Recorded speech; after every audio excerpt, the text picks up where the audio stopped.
எலுமிச்சம்பழத்தை தயவு செஞ்சு அவாய்ட் பண்ணிடுங்க. எலுமிச்சம்பழத்தை யூஸ் பண்ண வேணாம். திருவாதிரை நட்சத்திரத்தை சேர்ந்தவர்கள்.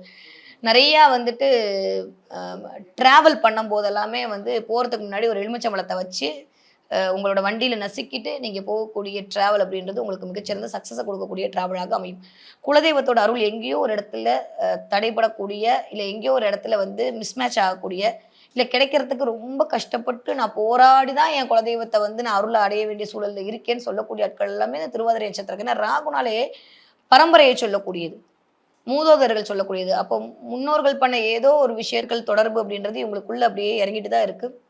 அதோட தாற்பயமாவும் இவங்களோட அமைப்பு அப்படின்றது இருக்கு.